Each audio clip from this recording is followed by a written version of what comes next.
Okay, cool. Ta-da, ta-da, ta-da. Resolution, audio, microphone, headphones.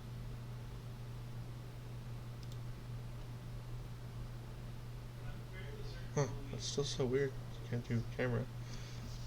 So is that Um, a picture of you when you were like a teenager or in junior high? um, God, was I even junior high then? Ye- yeah, between the end of elementary and junior high. Yeah, it was Okay. cool. The local church that some of my family members attended. Um, Actually, most of the churches I went to had really active kids programs. So like we'd go there, play some sports, do some whatever, um, and then the last half an hour would be like Bible messages. And I didn't realize how much I appreciated that until as an adult, those programs don't really seem.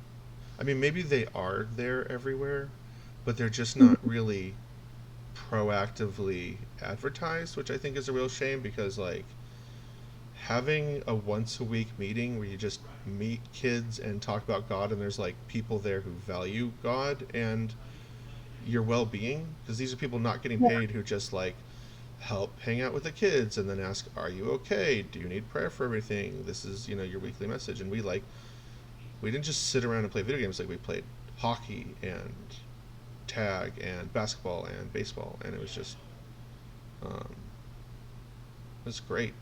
I love playing outdoor hockey because the Mighty Ducks 2 had just come out.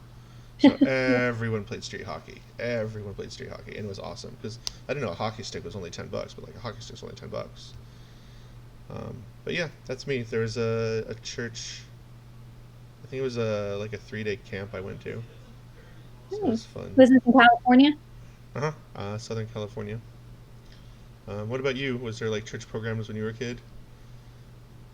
Um, you really just had youth group. Um, but I quit. I didn't go to any of that stuff when I was in high school because I Mm-hmm. went to school with all those people and I just didn't like hang out with the youth group because I knew what they were like, most of them, not all of them, what they were really like in high school and how their behavior, this is me being like judgmental, but their behavior in school, and I knew what they did outside of school, and they come and sing Jesus every Sunday and how much they love Jesus and God's word, kind of just made me not want to be, it didn't make me want to go to youth programs. Okay. But most of the youth programs were really just a lot of come eat pizza, play games, let's read a short devotion and talk about Jesus for like 5 minutes. They were not very, they weren't very edifying, but it was still like a good place to people that they could hang out with other teenagers in a, in a safe environment at least. Yeah, I think what I liked it, and yeah, it wasn't so much a kids program as it was just the weekly kids Bible study, but they always, you know, needed to run us around a bit first. Mm-hmm. Um, I always noticed there was a lot of kids that would be or were potentially problem children, but having like legitimate adult figures nearby. And I think something I Yeah. really liked is that they always had like, there's always two. Actually, what was really surprising is there was more men than women. Like you'd think it'd be reversed, but it was always 2 to 1 or 4 to 1. Um, and you would Mm-hmm. just meet these men who were just pure kindness, and you'd meet women who were just an example of women, and so you kind of trained and learned how to socialize with. It kind of helped you identify the paradigm of a woman adult, and so you'd be like, okay, this is how I talk to grown-ups, and this is how I talk to ladies, and this is how I act around people, and so it kind of got all the like playground idiosities out of your head. Yeah. Um, Not that I really had preconceived playground notions, but like girls are not rowdy boys, and then this helps you learn that. Um, but yeah, and then I went to high school, and that was not terrifying, but in a way terrifying. I didn't know how to deal with assholes. And it took me a long time to realize that some people are assholes, and so you have to like come at them slower because your instinct is to meet them where they are and to be like aggressive. But if you come at assholes slower and with a sense of genuineness, they tend to unfold and become receptive to um, constructive criticism. And so Yeah. that took me a while because when I got there, I assumed people knew what they were doing and how to socialize in high school, and then I realized nobody had been really taught how to socialize. It was just kind of improv and Yeah. laissez-faire, like kind of just do whatever you want. And then once I figured that out, I was like, okay, I'm gonna have to be a leader of men and chill people out. And I remember one time I went over to some friends' houses, and their dad said to me, "I know you're over because my kids stopped fighting." I was like, "Oh, okay." He's like, "Yeah, I don't know what you do, but just everyone gets real quiet and behaves themselves." And I was like, "I think that's a compliment, but I don't really know." Um, Yeah. but and you weren't homeschooled, right? You just are an advocate for it. Yeah, because I was public schooled all the way through from kinder through 12th grade. So um so yeah, so that's been my only social experience was learning how to socialize in the public schools. Um, was being educated in the public school system about what you expected? Um,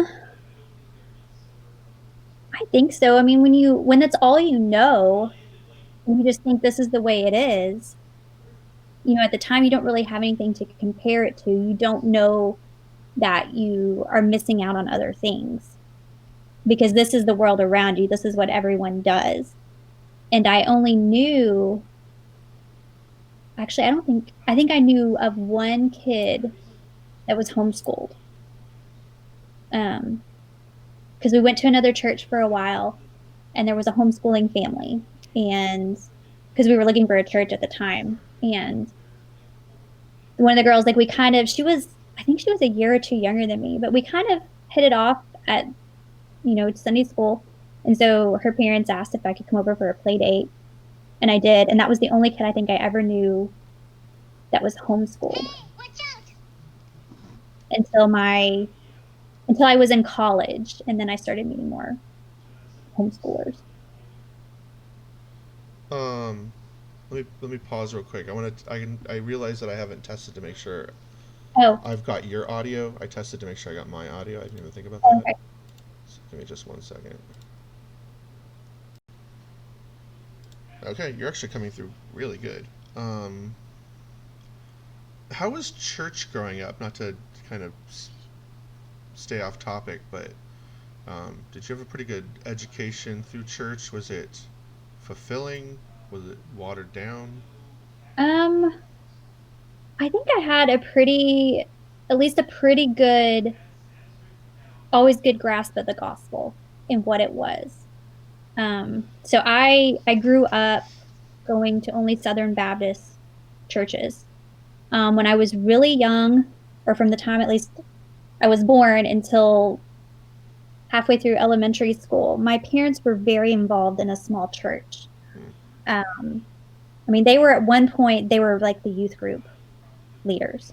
Um, so I always had memories of being like, we were there every Sunday. I don't remember if there were things like Wednesday nights and Sunday nights necessarily. I can't remember that far back.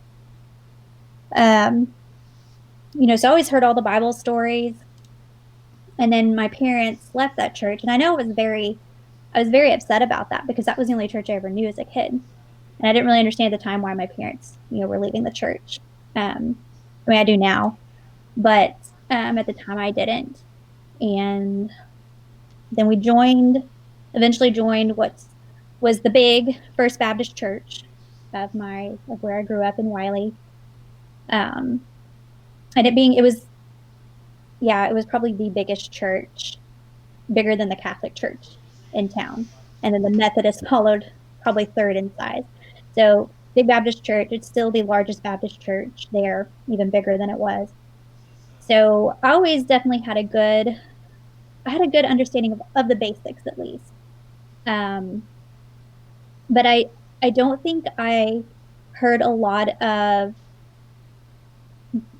deep theology and doctrine to really understand like what I do now. And I never got a really good understanding of how scripture works as a whole in learning things in context. Because things were it was very topical. So maybe a Sunday service for a whole month was about this topic of Christianity or being a Christian or, things like that. So I feel like I really just had a very minimal basic understanding when I compared to what I know now.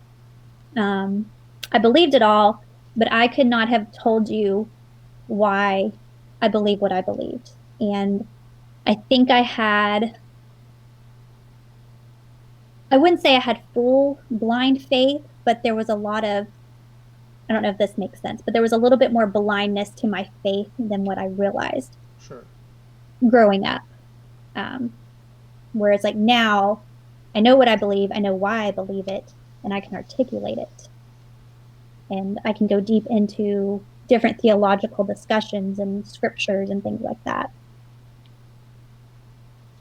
How did you learn about such things? Was it through your own efforts, or were churches as an adult more?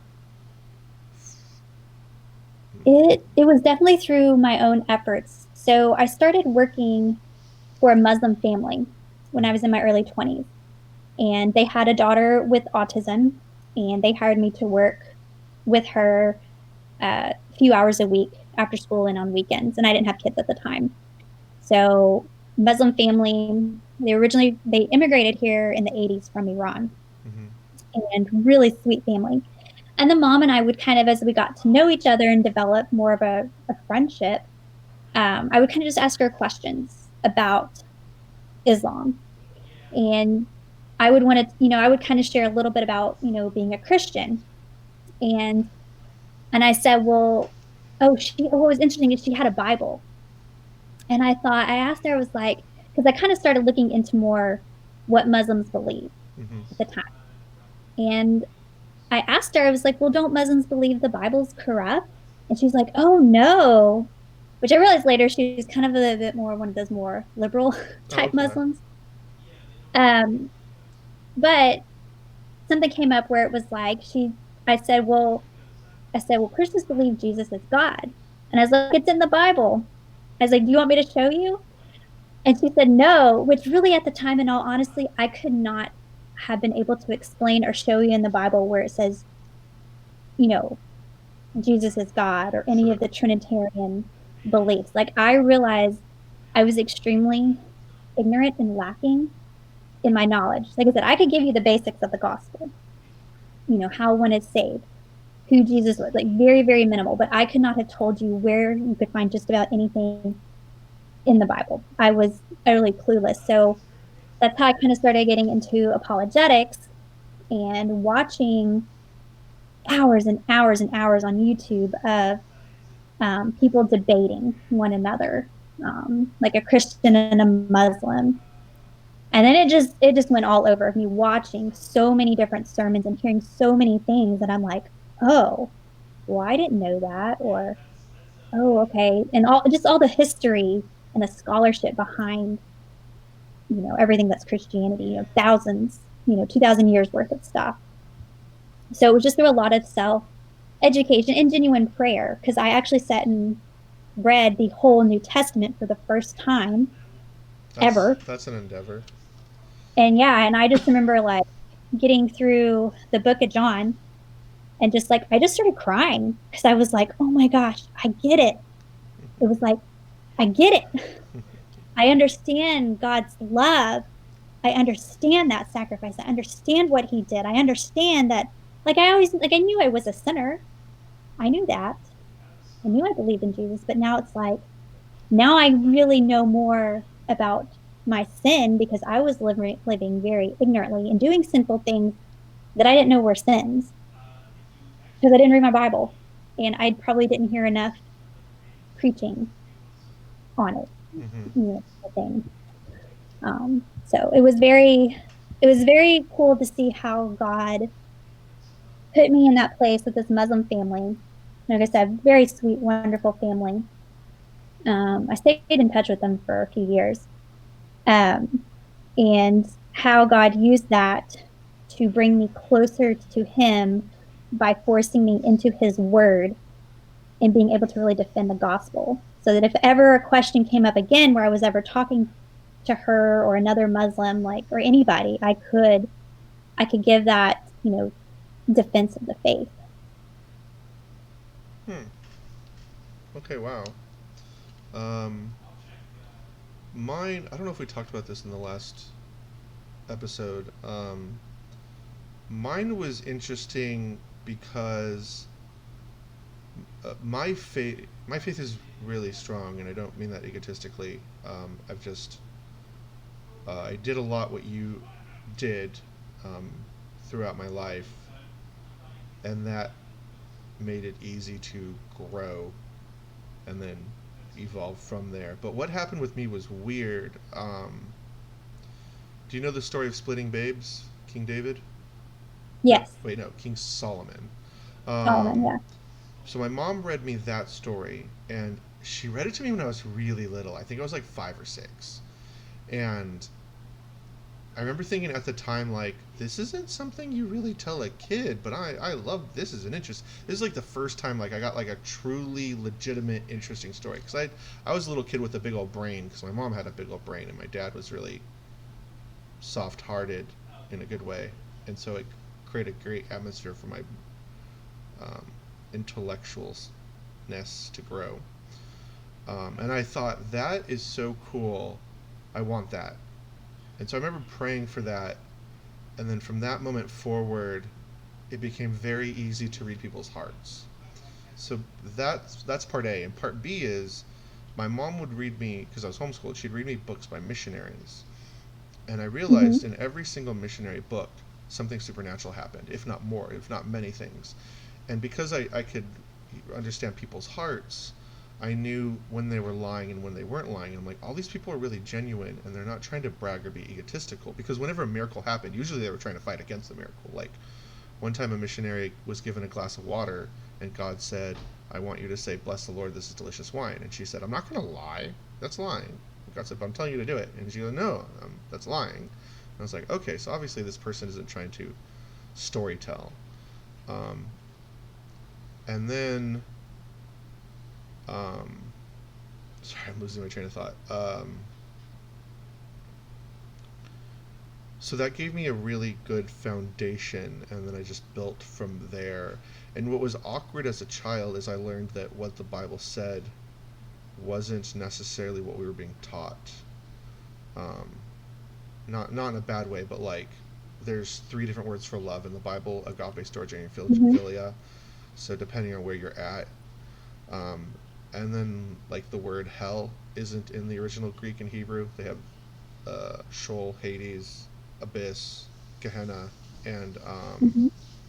the Lake of Fire. So, what's interesting beyond that is whenever I'm witnessing to someone and they have a big chip on their shoulder, I can say, well, there's actually no torture center in the Bible. It talks about the Lake of Fire, and that usually uh, removes all of their kind of intellectual burdens to where they can be open to the idea like of a loving doctrine. Um, Mm-hmm.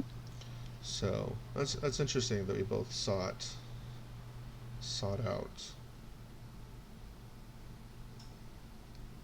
I don't know how to say it. The truth. I think the truth is a good way to put it. And Yeah, we're I think that's part of the way God, He wants us to know Him.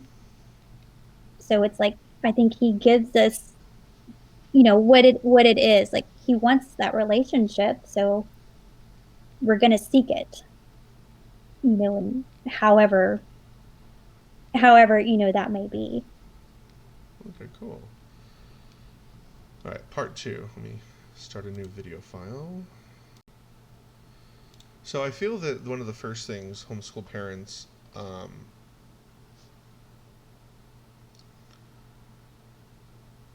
emotionally encounter is the unknown of like, is my kid gonna turn like we said before the episode started? Is my kid gonna turn out a creeper? Was Josh a creeper?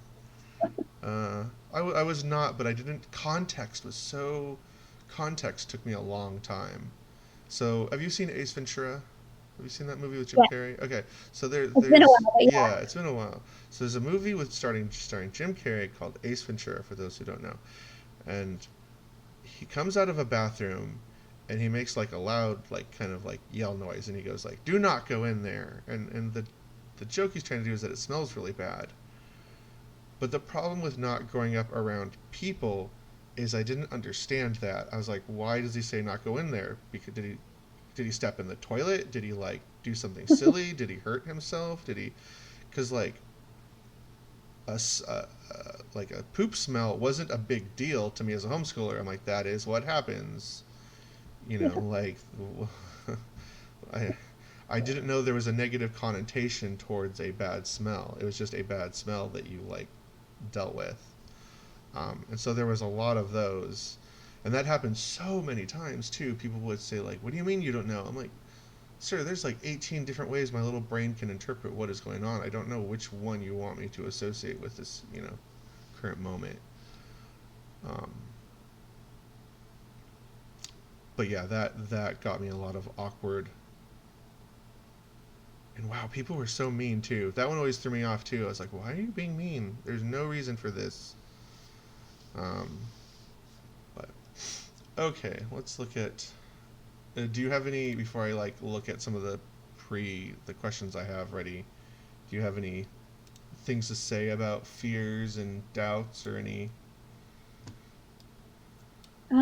I think just as parent, like just being a parent, I think there's always a little bit of worry and fear we're going to have for our kids in the future because I think ultimately we know we we can do what we can and hope we do everything right, but I think that can be a natural parenting thing. Is there's just this little bit of fear or worry that our kids are not going to turn out the way we hope, you Yeah, know? maybe like there'll be new problems that we can't anticipate and therefore can't readily handle. Yes. Okay, let's see. Now you're really what's the word? Not proactive. You're really pro homeschooling. Um, but you've only been a homeschool mom for what, 3 years? Is that what you said? Yeah, 3 years. Okay. Um, are you close with anyone who's done it longer? Um, I Or there's probably there are moms that have been doing it maybe a few years longer than I have, that I can talk to, but their kids are still, kind of in that middle school phase, whereas my kids are elementary, pre-K age, and their kids are, middle school age. So that's kind of about as much as I probably have. I don't know any um, adults except for maybe a couple people I've met on TikTok that, have grown children that they have, that they have homeschooled. But in my personal life, I don't know very many people okay. that have been doing it for so many years that I'm, close enough with them. Are you part of a program or are you homeschooling by yourself? So I'm a classical conversations director. Um, there's a couple of classical conversations in my like the overall community. Um, so we're also a third year campus. So everyone on my campus, we've all been homeschooling the same amount of time. Like no one's really well, there might be maybe one mom. She might have a couple more years on the rest of us because I'm not sure what age she started homeschooling her son. But for most of us, like we've all of us have only really been formally homeschooling for maybe 3 to, well, some of them, this is their first year, but, 1 to 5 year range at our campus. But like the other campus, that's just the town over, you have a lot more established people. So I guess like as more as I get to know probably more of them, that have more of that wisdom of homeschooling more through the years. Are you so you're kind of part of this group? Are you leading the group or is someone else leading it? I'm the leader pretty much. Okay. I'm a director, so Okay. what that means is that I'm in charge of implementing the classical conversations program, the curriculum on our campus. Um, I I organize everything. I get the supplies. I bring the supplies. I hire the parents um, to do the tutoring because it's a paid program. So it's not technically a homeschool co-op because it's a paid program. What's a So I, co-op? Just a group of people? yeah, co-op is usually just when you would just say a group of people coming together, organizing, doing their own thing. Whereas classical conversations, it's it's a for-profit. It's a for-profit business. Okay. So I basically purchase a license from the classical conversations program, and I have to follow their procedures, guidelines, and rules for everything. Use their curriculum, and I facilitate a group that people that want to join the community. They basically apply, and then I, can approve them to be part of our community, um, kind of thing. So I have it's like I have my own little homeschooling business in a sense, since I have to handle all of the funds and everything. Um, can anyone in Texas join this or just local? How does that work? There's a bunch in Texas. I mean, there are communities in all the states. You even have communities in Canada, the UK, like they're all over the world, but mostly focused in the US. So yeah, there's several campuses in Texas, and basically you just contact the classical conversations. They direct you to somebody locally in your area, and you talk to the director and see, okay, do you have spots open to join the campus, kind of thing. And the program that can go from like age 4 up to, what would be equivalent to 12th grade. Our campus is only set up for like age 4 to, about 12 or 13 right now, but probably in the next year or two, we'll continue to add upper ages as those kids get older. Then the program can kind of keep going up, basically, if that makes sense. Can I ask what the cost is to join the? Would you say this isn't a co-op? It's a. What word did you use? So we kind of refer to it as a community, Okay. because classical conversations is a for-profit business. Okay. So Gotcha. you join the community by paying tuition, supply fees, registration fees, and things like that. But all the parents that lead the classes, they get paid to do it, and then I get paid for facilitating everything. Okay. So to So what's the price per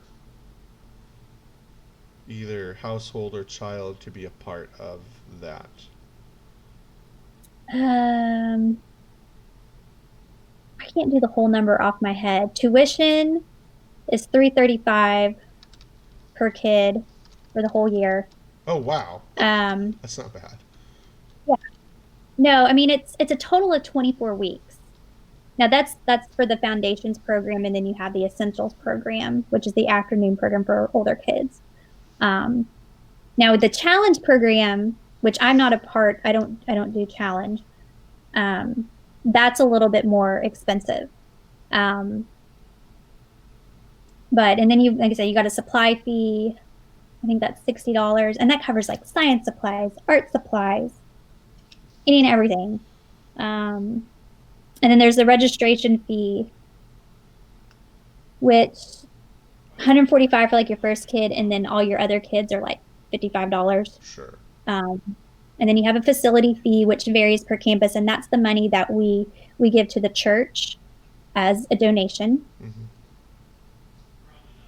Because most churches just they basically, you know, most churches are very homeschool friendly. Yeah. So we kind of we give them a donation for using their using their water and their electricity, Right. Right. um, Right. kind of thing. And then I have like and then I pay for insurance, just to cover potential things that could happen. I mean, you would hope when you're with a bunch of Christians, you would think that if something bad happened, they wouldn't try to sue you, but sometimes you can't really know people, Right. Right. Right. you know, kind of thing. So, um, but kind of what makes it nice compared to other homeschool co-ops is because when people pay for something, they're committed to it. Um, True. Whereas like I've done a couple other co-ops and it's very easy to go, oh, I don't feel like getting up this morning and going. Kind of thing. Because you're not, I mean, there are some co-ops that you still pay a little bit to cover, certain things. But it's a lot easier for people to come for a while and then not go. And then also with a traditional co-op, the parents are really having to organize more, figure out what they're going to teach. Whereas with classical conversations, they've done everything for you. You just show up and do it, and you add your own little flair or style to it. Um, so it's kind of nice that they do all the heavy work for you, and you show up, you do it so the parents can really feel equipped to go home and educate their kids because the parents are considered the teacher because God gives parents that ultimate authority. Whereas when we're on campus, the parent that's leading is the tutor. So that way there's a distinction in kind of like authority, Okay. which I How many days a week do you guys meet up or whatnot? just once a week Okay. And I imagine this with the kids or without the kids? with the kids. Yeah. The parents, kids come, it's not a drop off program. So the parents are there with the kiddos. Okay. Uh, we have 30 kids on our campus from age 4 to our oldest is probably 12 at this point. And then, of course, then you have all their little siblings. So you Mhm. take on another 10 or so kids that are there. And when you guys meet up, are the meetings just to kind of go over the curriculum for the week, or what's the purpose of meeting up once a week? So they go to they go to their class, Okay. and every class does the exact same thing or the Hmm. same content, but maybe the way the tutor presents it might be a little different. Sure. So you have the first 30 minutes is new grammar, where we're introducing the new material. So it's classical. And so a lot of classical is about um, memorizing things because the idea is if they memorize this information now in a fun way where they don't even know they're memorizing it, they're just singing songs and having fun because that's little kids love to sing and dance and do all that kind of stuff. It's like teaching your kids the ABCs. Right. You teach them to memorize the ABCs by singing it over and over again and showing them the letters. So it's the same idea. And it's for various subjects. So that way, when they get to those challenge years, that's the middle school and high school, they can recall that information very quickly. And you're not trying to teach about this, the Civil War when they're like, okay, I already know some basics about the Civil War. Now we can really analyze this information. So 30 minutes is what they call the new grammar, where they're just learning to memorize information. And it repeats every 3 years. So the content changes and then eventually repeats. And then they do um, 30 minutes. They have science experiments, 30 minutes of an um, art and music. Like the next go around, we're fixing to do 10 whistles and practice music theory.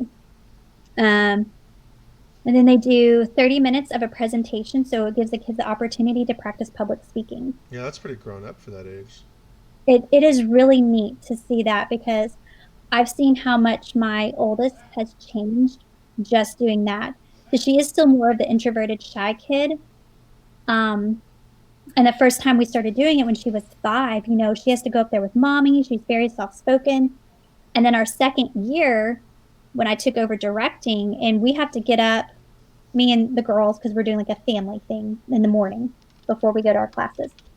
And I did not expect her to get up with me and speak in front of, you know, I don't know, there had to have been 40 or so people, including parents and kids, that first morning. And she got up at 6.5 years old and spoke in front of all these people. And I was just like, it was almost one of those like makes mom want to cry moment Hmm. that my 6-year-old daughter got and spoke up in front of all these kids because she would have not have done that the year before. Um, so it helps them build those public speaking skills by having to, little kids is like a show and tell. This is my toy dog. And the kids, have to learn to be what it means to be a good audience and then how to listen and attend and then to ask questions about what the presenter, was saying. And then the last 30 minutes of the day, they play games where they just review previous material and content. And Hmm. then lunch and recess. And how many hours is that? For the foundations program, that's 3 hours in the morning. And then the afternoon program was called Essentials. And that is a more like an English grammar, a little bit of math practice, and a writing all together. So another parent is leading everything. And so the kids are learning how to diagram sentences, the parts of speech. Um, and then they work on writing and learning how to write papers, and things like that. So it's really cool to Hmm. see what kids are really capable of. Yeah, that when I was a kid, it's interesting because now it's like, oh, I'm introverted, oh, I'm extroverted. But when I was a kid, it was just you Yeah. were either comfortable doing the social expectations or you weren't comfortable in the situation yet. So there wasn't like a I'm introverted at the time. Um, Mm-hmm. and in hindsight, I don't think after 2 weeks there was anyone in any of my years throughout homeschooling that couldn't get up like that. So Yeah. I always kind of wondered where the line social in kind of social education and social dynamics where introverted and extroverted comes from. Because as Jordan Peterson said, a lot of people claim to have anxiety, but really there's just so much stress in your life that he says, like, you blow up a balloon too much, eventually the weak part is going to break. And he said, so anxiety is the same way. Eventually, the weak part of your personality is going to break, and that's going to be what's going on. But it's not that you have anxiety, it's that there's a lot of stress in your life, and we need to work on control and managing that. Because it's just so weird the things people I would hear in homeschooling, like, or not in homeschooling, in the public world. Oh, kids don't have an attention span. I just look at these people like they're crazy. What do you mean we don't have an attention span? And even in college, because I graduated recently, a few teachers would still say that, and I'd be like, I'd have to correct them. No, look at Joe Rogan. Look at podcasts. You got these little kids listening to hours and hours, and I don't think it's that they ever had short attention spans. It's just people were bad at serving the meat of the subject. Mm-hmm. Um, what were my questions? Yeah, on what did you say? Kids like to learn through singing. There's a prophet. You can look him up. His name is Greg Burson. He runs a church in New Zealand. Crazy guy. I've seen him speak 3 times, and at the end of each time he's speaking, he'll just start looking at the audience and just start talking about their intimate lives, and you'll just see person after person break down crying. And it's always a point of contention for non-Christians. They'll say, "Oh, he's just doing a cold read, or just anyone could do it." I'm like, no. He talks about specifics, and when everyone cries, you see like this weight lifted off their chest. There's definitely something afoot. But he said humans are programmed for story and worship, and I always liked that. Um, what are your thoughts on privatizing education?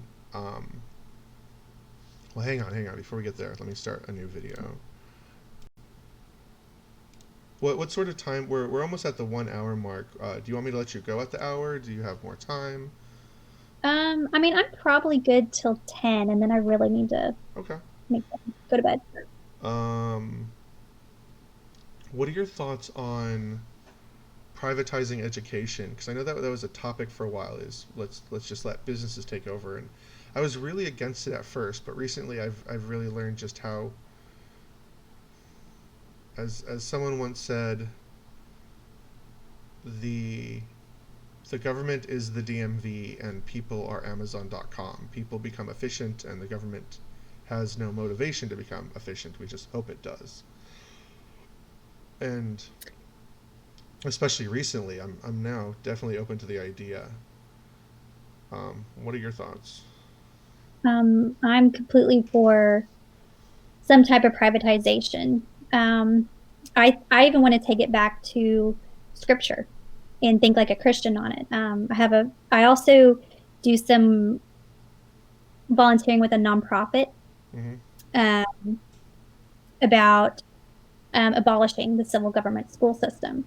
It's not like a active, let's go legislate kind of Mm-hmm. nonprofit.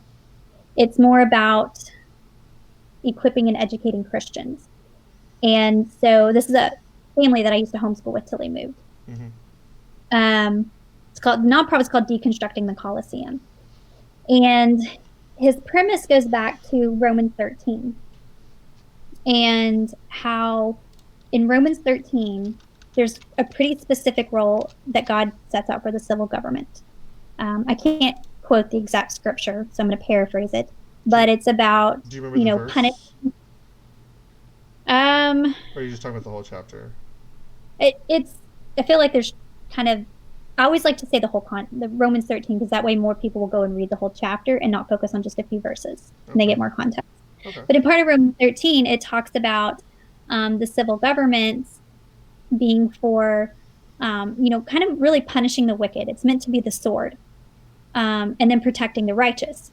And that's kind of it's a very limited view of government that God kind of lays out in the Bible. And I think there's other parts throughout scripture when we see things even about, submitting to authority and things like that. I mean, you could separate it from, you know, God, what he establishes for Israel and that type of government. Um, but in Romans 13, that's kind of what Paul wrote. Um, so if that's what a Christian is to look at, then we can see, well, the system of education is not even a biblical role for the civil government. Um, so there's one reason I think the civil government should be abolished, is because I don't think they're biblical. And, I'm I know we get into hot water when we talk about the civil government and saying, well, we can't let our faith dictate the government. Well, God still sets a standard, whether it works out that way, which it doesn't. Um, History has shown that, but God still sets a standard. And we should, strive to follow what God's standard is. And one of those is that the government shouldn't be educating the masses. And education and discipleship go hand in hand. Mm-hmm. So there's the biblical view of it. And then I also just look at um, how things are practically and functionally in our country. And the Constitution, I don't think the founders ever intended any kind of government school system. And we know schools existed. We knew people were educated before Horace Mann came in. Um, and it's also, when we look at it from the Christian worldview, since civil government schools are funded through our taxes and property taxes. So I've done the math. 96% of my property taxes go to the schools that I will never use. And think about what that money, so however, I don't know. Don't ask me the last time that was on my taxes, because I got so mad that I don't even look at it anymore. Mm-hmm. So we were looking at a couple $1,000s that is being taken from my family that could be used to educate my children and is educating somebody else's kids. And they're doing a poor job of it. So I think there's also that moral issue when we think of, what taxes are really being used for. Money's taken from my family to support somebody else. Um, and they're being taught things that go against what I believe. Yeah, that's Um, true too. Yeah, it's not so, as neutral as it used to be, which the I totally believe in that a lot of people I interact with aren't going to have the same faiths that I do, and like moral found or moral foundations. Not in this instance. I'm not saying mine is better than another, or but it definitely what's being taught in schools now is definitely religious. Like oh yeah, like this whole hyper politicized moment we're in is definitely a religion, and that's the yeah. weirdest part about it. But please continue. Well, and I think what people don't realize or really know is secular humanism is the religion of public schools.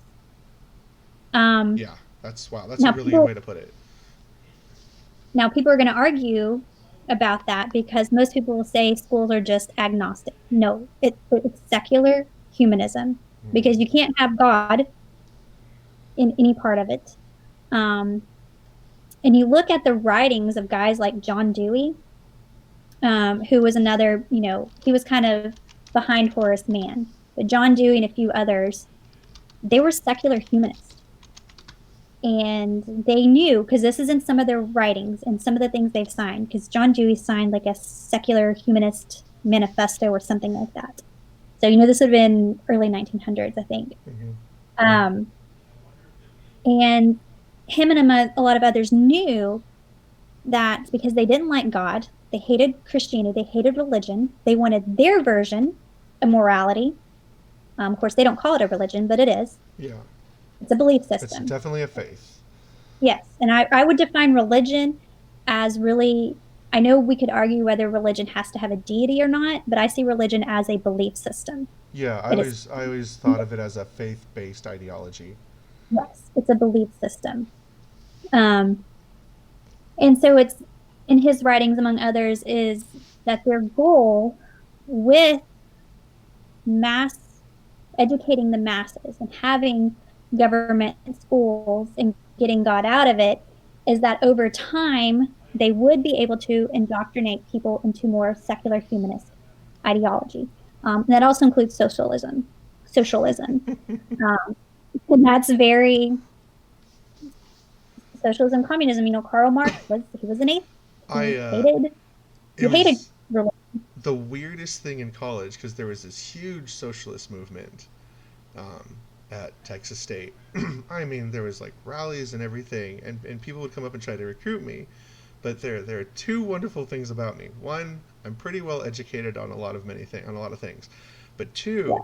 I grew up homeschooled, and my mom is both Mexican and has really hardcore Mexican roots, even though she's now Christian. Um, so I'm very good at arguing because when your mom is really intense, you have to learn to very gently win.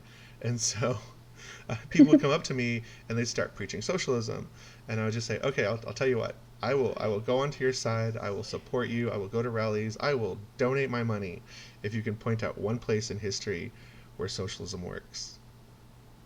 And then that would be the end of it. Yeah.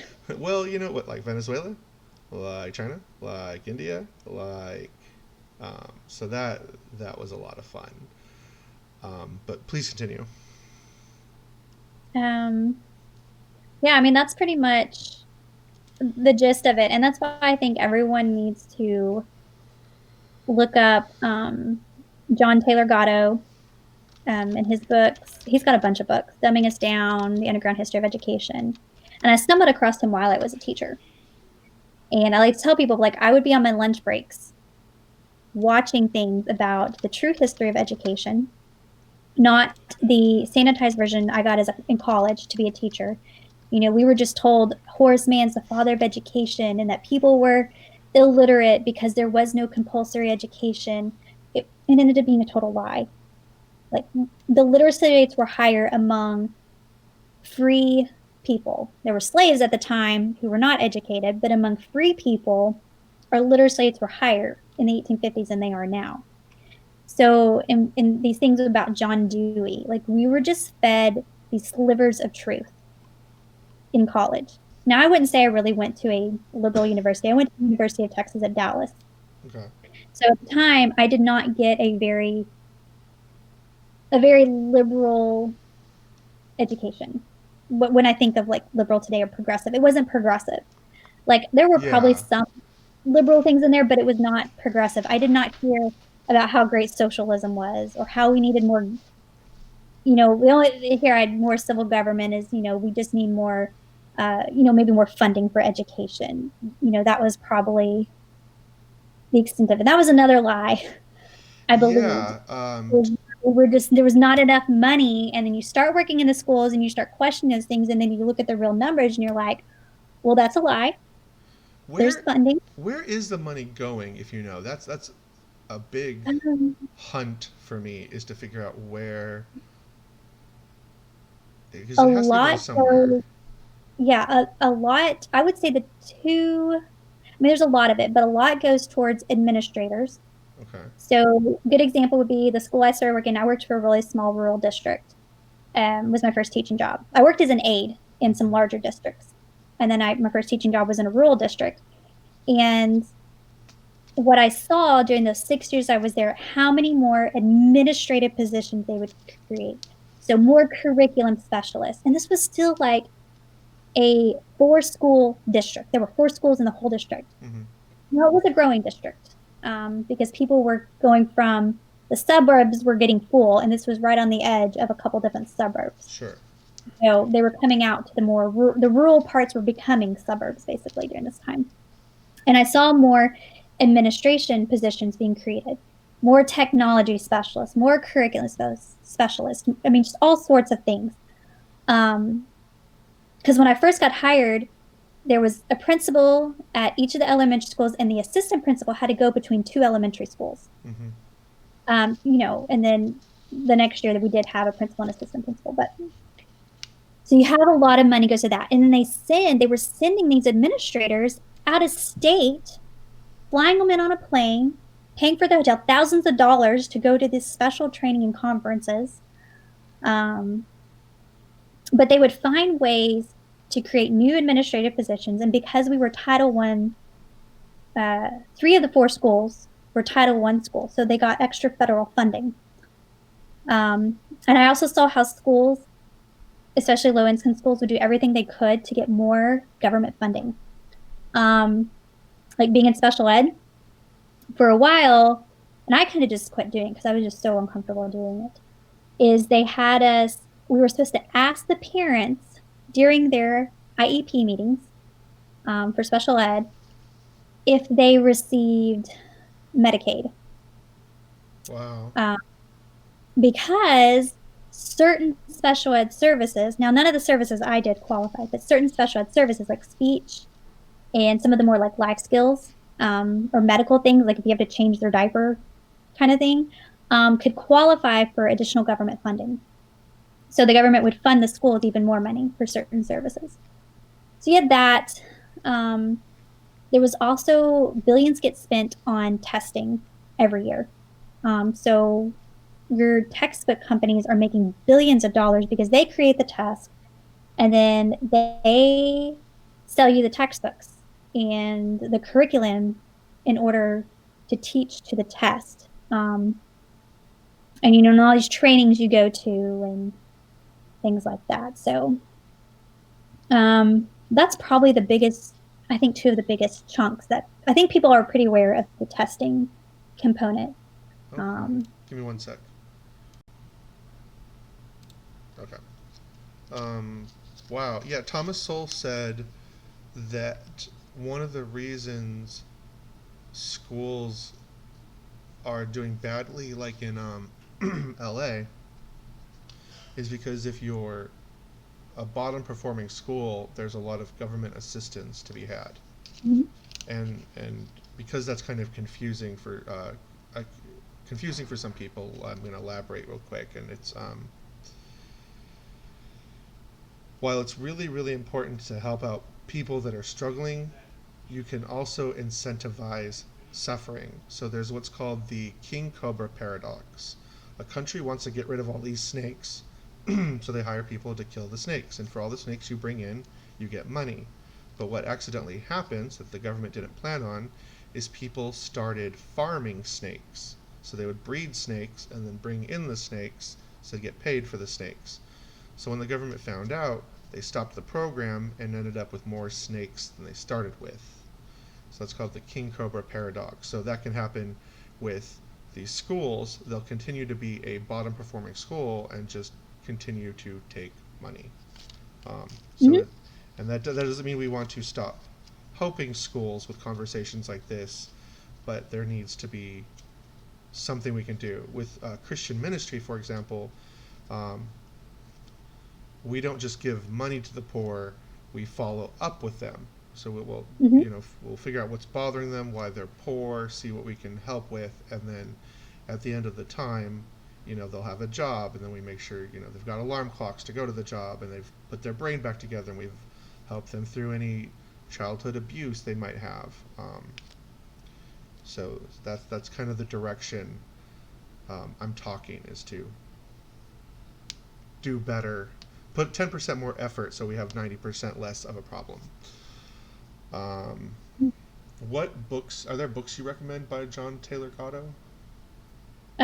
The two that he's written several, but the two I've read is Dumbing Us Down, and that's actually a set of mostly speeches that he gave.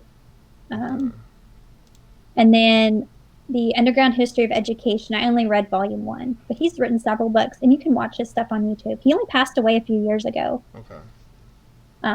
And there's another guy called Alex Newman, and he's part of oh, the New American, I think is what it's called.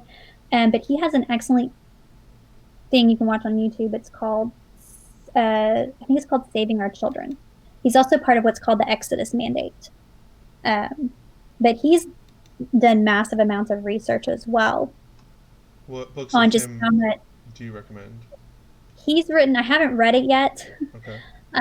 but it's on my to be read list. But it's called Crimes of the Educators. Okay, cool. Yeah, I And clicked that one. That yeah, one looks good. yeah. I have it on my to be read list, but I have not. I have not read it yet. But I've watched a lot of Alex Newman, and um, he's got like a magazine you can subscribe to. So I got to hear him in person um, Oh wow. as well. So because I'm very serious about like education has been my passion since Yeah. forever, but it's definitely like God has. It's like been almost like go this way with it. Um, Yeah, I so my passion is the articulation of cleverly crafted Christianity is probably the best way to look at it. Um, Removing Christianity, because I get it. I get that. Let me start over. It made sense to me why we didn't talk about Christianity nonstop. Because, one, a lot of people don't know a lot and it comes off as pushy. mhm, But, and a lot of people just don't want to believe in Christianity, and I get that too. That's fine, that's your choice. But I feel like somewhere in being polite, we got okay with pretending God didn't exist. And mhm, even that, I was like, well, that's just kind of, I kind of get it. We'll do our church thing, we'll invite people to church. But now, in society, Christianity feels like it's kind of thinned out, and because it's thinned out, there's so many people who have a lot of anxiety because they don't have like a barrier of like strong-hearted Christians around them. So there's no one to stop them from having anxiety, and so now when people have like high anxiety, their helpful neighbor comes over and just feeds that, whereas a Christian will be like, well, let's teach you how to interact with life and let's get you possessed by God, so you have an internal power source to combat that. um, and And that was originally a theory for me, because eventually I was just like, okay, God has to be the factor, because I've looked at everything else. God Mhm, has to be the factor for civilization. America is the one country in the world where Christianity is built into the doctrine. mhm. Um, so as I brought people to Christ, I would watch anxiety just vanish overnight, or drug problems, or my God, there was one girl who had such high anxiety, and I was talking to her 4 years later, and she said, what was it she said? It was so remarkable. I don't know how we got to the conversation, but she said, "Oh yeah, just talking to you gave me all this like hope and joy towards the future, and it cut my anxiety in half." I said to her in response, "We only talked like a dozen times in class, though." And she said, "Yeah, but no one ever talked to me like you before."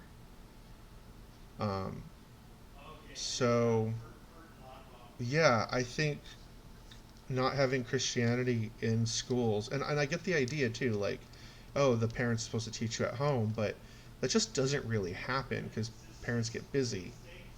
Um, and so I think not having Christian curriculum is just the ultimate loss, I guess. What are your thoughts? It is something that's I feel like it's missing when you because when you have kids that are dealing with stuff in their life and you can't, and you're a Christian teacher and it's like you can't say what you need to say to the kid. Yeah, that's Like kind of true. you can't give them that hope that they need because you're kind of forbidden from doing it. Now, I did have kids, and I know when they would talk to me about God or they talked about going to church, then I knew I could carefully say certain things around them. Because I did have kids, and I can't remember if I shared this in our last podcast or not. But I had kids that they would sometimes they would talk about God and they would ask me questions. And there's that part of me is like, you want them to ask you questions because if it's allowed in schools, if a kid asks a question, you can answer it as a teacher. You just can't initiate it or anything like that. But if they ask, you can answer carefully still. But I had kids. I had some troubled kids too. Not like gang type troubled kids, just sad home lives. I had several like really just poor kids. And some kids were just, not good parents. But this one kid he was very poor. His parents sold marijuana. And you could look at and you could tell they had done years and years of drugs looking at his parents. I think I only met them once or twice, but um, and you could tell like when things would really get him down. And then if you had the chance to talk about Jesus or church, like he would just light up. And it was so neat to see that when, because kids a lot of times they just want an adult to listen to them.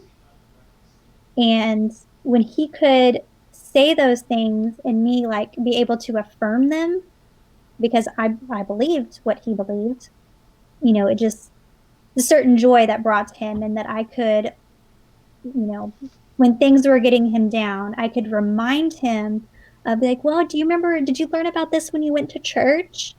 And he'd be like, yes, and things like that. I think can make a difference in a kid. When you have troubled kids and you just have to kind of be like, oh, I'm really sorry, buddy.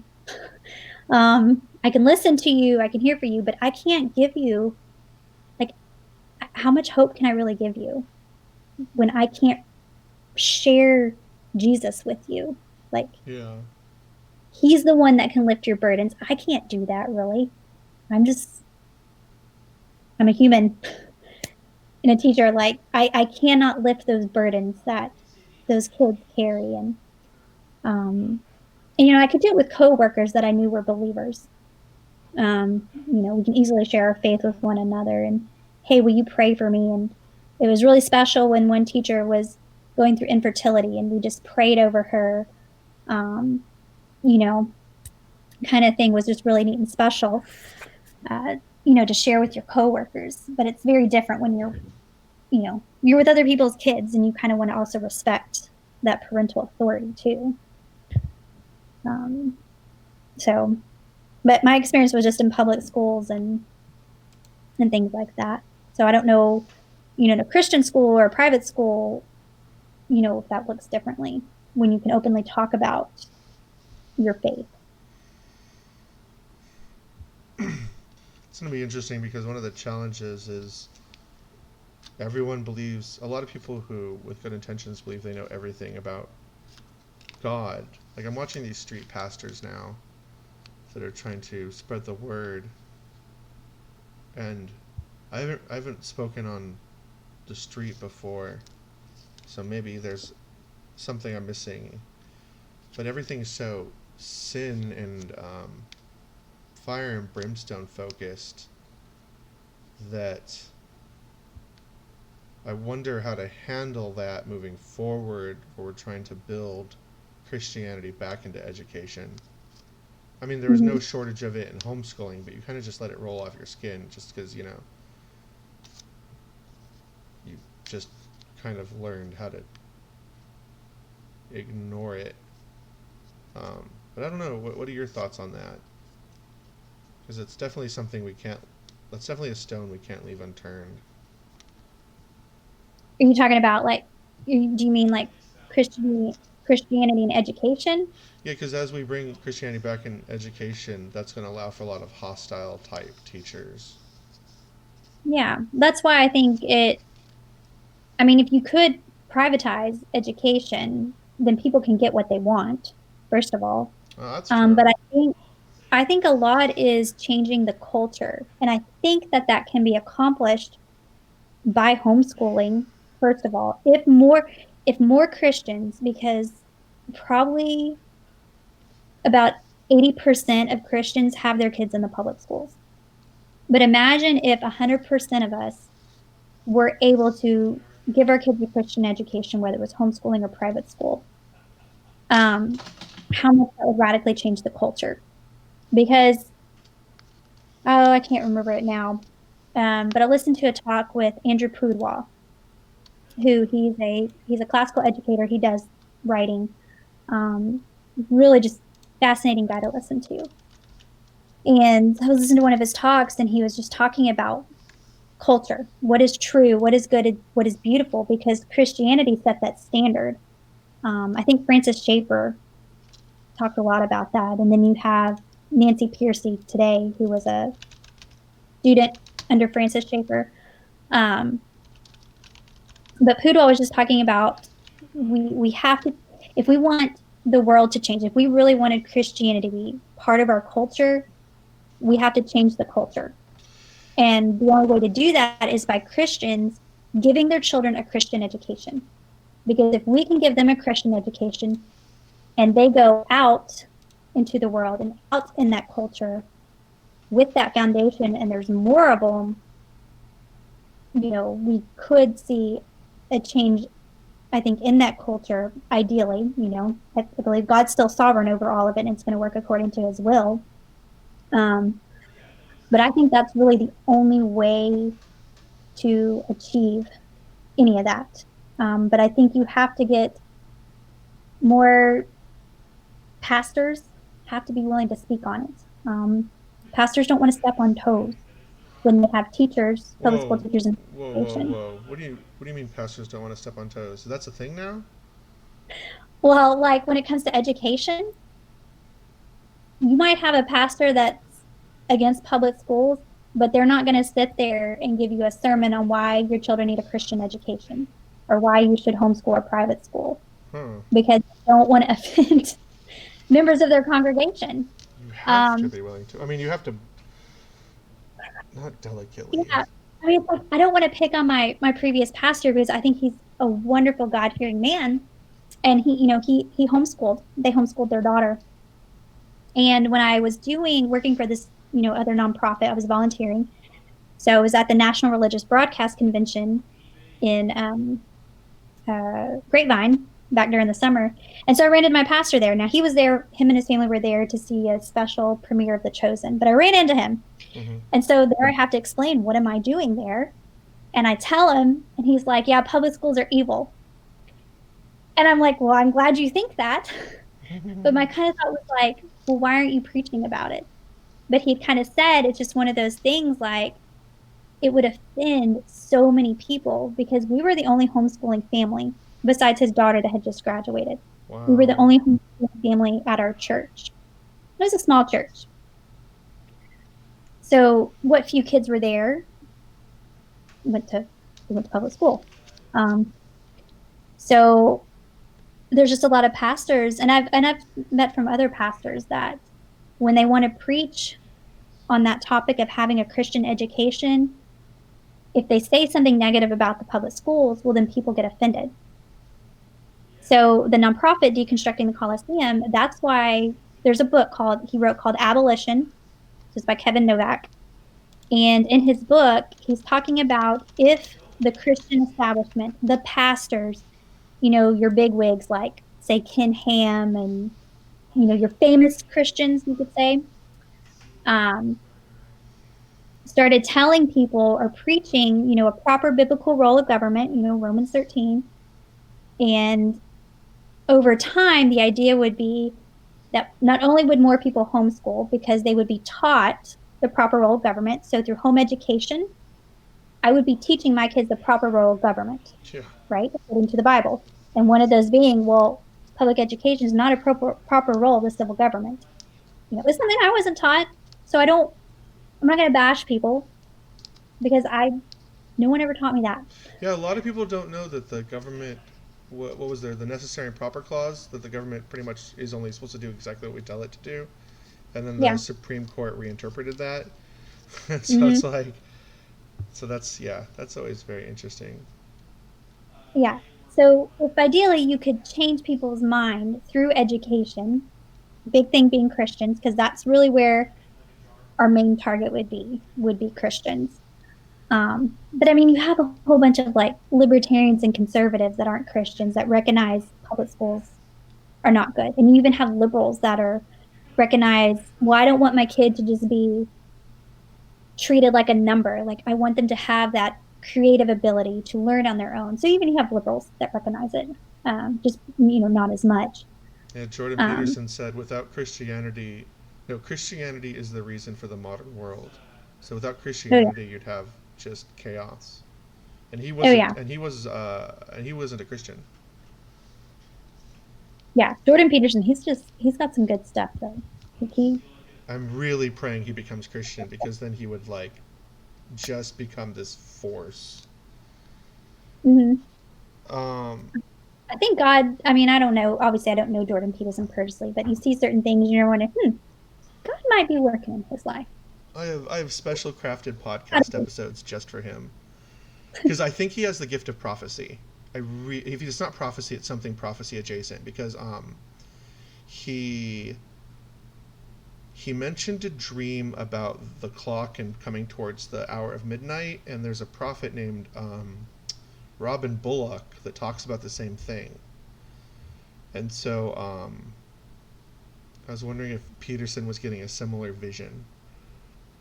Hmm. And Well, I have a gift that lets me interpret dreams. And so whenever Peterson talks about dreams he has, I'm immediately like, oh, because he had this one dream about all these mighty men throughout time, and they're all fighting and like battling, but then the light of God or Jesus or heaven comes into the scene, and they all bow before it. And what he missed in that interpretation is that he was one of the men in that moment. And the moment he bows before Christ, he will be as historically um, known. The word escapes me, but as historically um, recognized, I guess.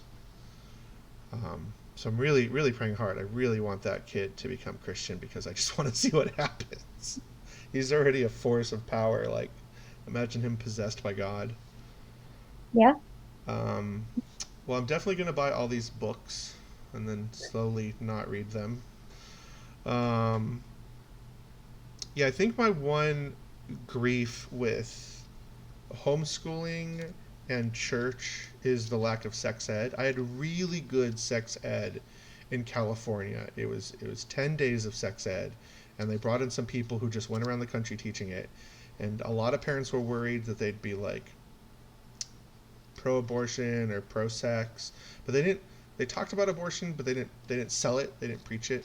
But they mainly just talked about safe sex and like sexual hygiene and what to expect and so when I come to Texas and I'm in Tyler and I find out that nobody knows anything, like I had to tell everyone don't keep condoms in your wallet, and nobody knew why. I'd have to say don't have sex in swimming pools, and nobody knew why. And just like that's my one beef. Hmm. Um, but it is 10, and I thank you for your time. If you have if there's ever anything you want to talk about on these podcast episodes, um, Hmm. we can gladly do it. Like write down any and all ideas. I will still pay you for it. Okay. There's only so I'm only gonna have so many ideas. So just like make a notepad, and even if it's hundreds, like I will still pay you for them. Yeah. Um, I think sex education and purity culture would be a really interesting thing to talk about, especially since I grew up in Texas. Share my yeah, experiences on yeah, things. and I grew up in LA, so we can compare. Yeah. Sex and Um, purity culture is I think garbage, I but think it's a good topic because it's something that's the homeschooling community, everyone's trying to figure out what do we do? What do we not do? Um, is marriage and holiness. That those are the two things that'll have to tie in. I think one of the big problems is parents don't take their kids' desires to mate and marry seriously. I really believe that like because I watch a lot of parents be like, "Oh, you can't date until this time. You can't date until this time." Like, what are you doing? Like, the moment the kid wants to date, have them have the boyfriend over, because then you can all interact with him, and everyone will learn, and then she can really figure out fast, like, if I like him or not, instead of just helping create this like part of her personality she's gonna hide and cultivate without you. yeah, Like, yeah, no, this would be a good, yeah, so that would be a really good topic, I think, to talk about. Especially because I think we have different experiences, and then there's the fact that I am married, and you were engaged at one point though, weren't you? a couple points actually. Oh, okay, Yeah. okay. Um, so yeah, I think that would be a good topic, I think, to cover, um, for sure. And just as far as other things go, yeah, if I come up with just different ideas, because I feel like there's just a plethora of things you could really talk about. Good, good. Let's talk. Let's encourage people. Um, Podcasts spread. yeah, and I want you to send me the link, When I to stuff if you can. Yeah, when I start posting them. yes, Okay. um, that kind of thing, and stuff. So, um, I know we had talked about me like writing things, and I feel like I said I'm at the point where things are slowing down a little bit because Sure. things are just super crazy with our homeschool group. Yeah. Like we had one of my tutors was out for like 3 weeks because their family was dealing with COVID going through the family. So Sure. This is a I was trying to do lifetime. This is just a lifetime project for me, so don't ever feel yeah, pressured that you're not getting to it. But the ultimate goal is just everyone is terrified of homeschooling, and I want to have a part of my website where it's like, go right here, and we'll dissuade your fears. We'll show you where to go and what to do, and it'll be very gentle and easy to consume. So whatever you do, just do it in that ballpark, and then I will pay you and post it. Just tell me how long you spent on it, and you can bill me yeah, for $20 an hour, and then I will post it, and then you can just keep it up. Um, okay, because you know more about this, and I don't want to have to educate myself on this because I'm already having to. I have a lot on my plate, and my ultimate goal is to get stuff off my plate by paying people. put someone else to do it. Yeah, Yeah, no, I understand. But I just know that people have asked me to write for them, and sometimes that's where I tend to fall short. Like I will start writing something, and then I'll get halfway through it, and then I put it down, and then I lose my motivation. Sure, and if that and go continues, back to it. if you come across someone who you think would be better suited for the task, just send them my way. Okay. Because, like, But yeah. yeah, I feel like when people continuously procrastinate and put it off, it just means it's not their calling or God is trying to, like, keep it off their plate because they have enough stuff draining their emotional energy. Excuse me, their Hmm. emotional energy. So, yeah, if it continues to happen, just start looking for someone. And then if that doesn't happen, I'll just pray for someone else to show up. Okay. I mean, would you be, not that I'm super active on TikTok lately, because I've just had to, God's kind of pulled me away from TikTok a little bit because it was Sure. just becoming Everything. kind of becoming like a major, I don't know if you technically would call it an idol, but it was definitely distracting me from other important things. Sure. Um, Too you much of a know, time consumption. yeah, like I was not doing what I needed to do. Sure. Um, but if you're cool with me just kind of putting a word out to some of the, because there's so many fantastic homeschooling moms on Yeah. there. Yeah, do it. Um, I work with. and just reaching and, focus on the ones that are, the ones that are the Christians, since this is more of a Christian thing. And seeing if any of them have an interest in, you know, in Uh, writing and things like that. yeah, for sure. No, that's a great idea. The one thing to know, just so you know, the Mhm. TikTok account you and I have communicated through thus far is Mhm. non um, my nonprofit account. I have one for my nonprofit and one for just either whatever and my business. Okay. Um, so it's okay to point people at that. It's okay to give people my email address. I'll give you my nonprofit email address. Okay. Um, actually, I think it's the one we're talking through right now. It's the Hyperlight News. Um, Okay. but yeah, just so people don't get confused, because sometimes I'll tell stories that are grown up.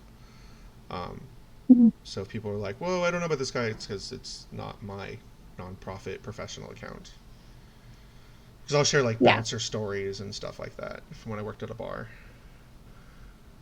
Yeah. It could be just one of those like, hey, here's and you could decide what means you want to communicate, Perfect. with them. If I get anyone that's interested, because I would probably do like a private message with them. Yeah, yeah, do that, and then anyone you like, just give them my email address, Okay. and then let me know because I don't always check my email address. Gotcha. Well, cool. Well, thank you so much. I'll wire you some money for your time, All right. and have a good night. All right. We'll talk to you later, Josh.